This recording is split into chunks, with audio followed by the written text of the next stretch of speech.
Video si holdringi manguinana aigi chalamagi yam nungaiba channel amakak ai shaktak charumge ngai haktang blog channel as the gardening farming entertainment jingmadung mamakal mathil nungaiba video sing thagatnabu hanazari DSE gi silin option na channel asibu support to binaba noluksari channel link description da hapsaramge Sigi Chengumsi mundana thongba charubada karino api apikpa mi macha macha mayam amu idana hainarakli masi kamai torizano Sigi Chengumsi dai khoibu atopa dimension ama onba ngambatgumba masal ka yaur bazala Adom angang uringida Sigi Super Mario Bros hariba game asi sanabirakbra Games da Mario ma Chengum amhek charubga masadu chawkhlai aduga man yeknaba amade hek thenguragana muk piksinki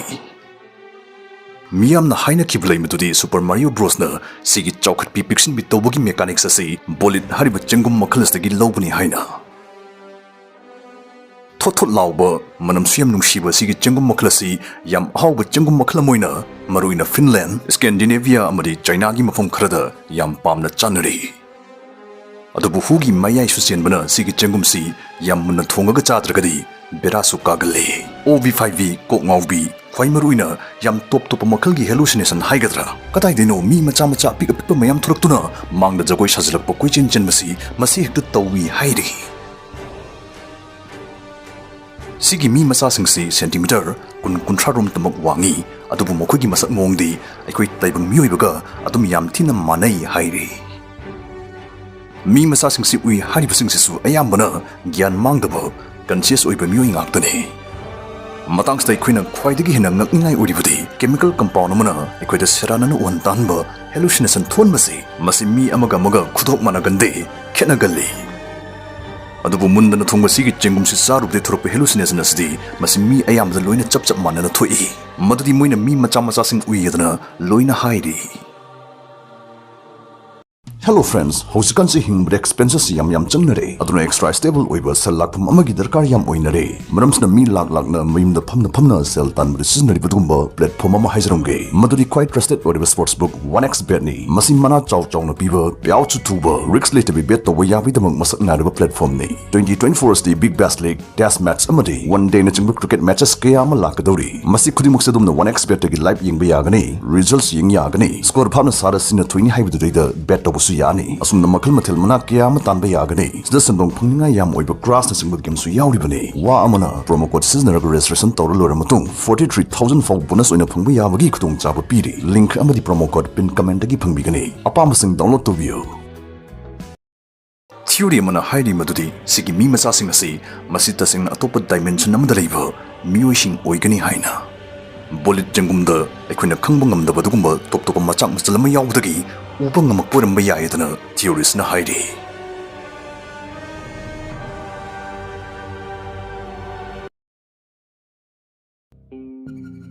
Kantharuradi Chengum haiba zara sisu angakpane Pambi singum moisdi ising amadi carbon dioxide chupsin noksinde amadi nungsa mangalgi mathau su tade aduga sa singum pambi singbi nadraga sanga chargi hingbasu natte aduna Chengum sidi sanga su natte aduga pambi singbi su natte moisdi fungus kingdom gi manung challe Bolit Chengum munnaba chabada aikhoina mi macha macha uribasi masi kari maramgino haiba khangdragasu hallucination tholibaski maramdi adum khange madudi mangonda psilocybin hariba chemical compound asi yawbaini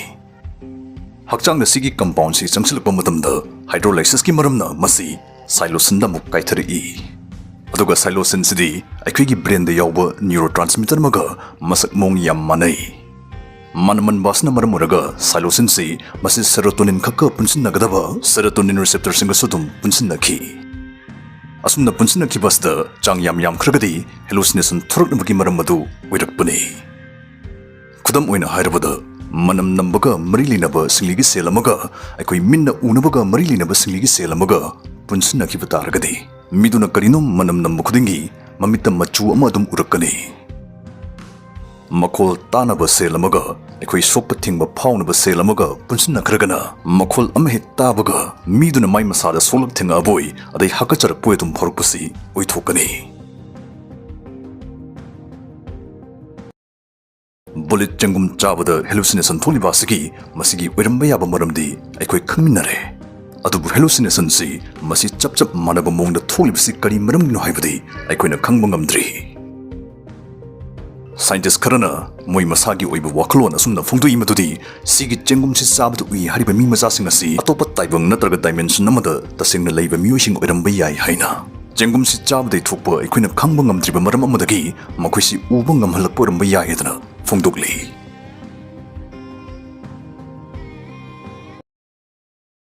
nang aina uriba chawi khaliba taibang asi masi asengba choba taibang adugi mapung madugi matit makhatani haijage taibang asibu aikoina hakthing naribasi aikoigi 5 senses uba taba sokpa mahong manam manga se khaktana detect torpa aduni adubu universe asi orai nabugidamutadi aikoigi sense organ manga asi masi hendok thudokpa amata nate khudam oina aikoina makol taribasi masi nungsita lakpa nikpa khapasi eardrum na fauragani haidi transmission medium nungsit leitaba mafam khudam oina sundranggumbadadi aikoigi nakongsi kaishu kanararoi haibani nungsit leiba aikoigi prithibisda faw aikoina taba fanglisi akaknaba range 20 Hz to 20,000 Hz asigi marak asdatani masimakti dolphin singi taba ngamgi range adugi saruk taret ki ama thokpagi adudai faw hantharibani haide aikoigi nakongsinadi taba phangdaba mokhol kya ama aikoigi akoibisdadi adum thokli haibani aikoina uba ngamlam libasna aikoigi mitsna electromagnetic waves detect toba ngamambaini aikoigi minna uba ngamba websing asibu aikoina uba ngamba mangal visible light haina khangnai aduga aikoigi minna uba ngamiba wavelength asna 0.36 tagi 0.83 micrometer fautani masigi range makti yam sathina khuribani madudi gemari amagi wavelength di 10 to the 11 meters tagi 1 lakh kilometer faw irakpa yauribani laithokna hairabada taibang se aikoina urini dana tawrisdi yatumda panba mamina ubagumbani haibani Sao Chekhradi electromagnetic waves si aikoigi range tagi yam wangkhana uba phangi aduna taibang si moidadi aikoina urisika manadaba yam top top mong madamu uramdoini phauramdoini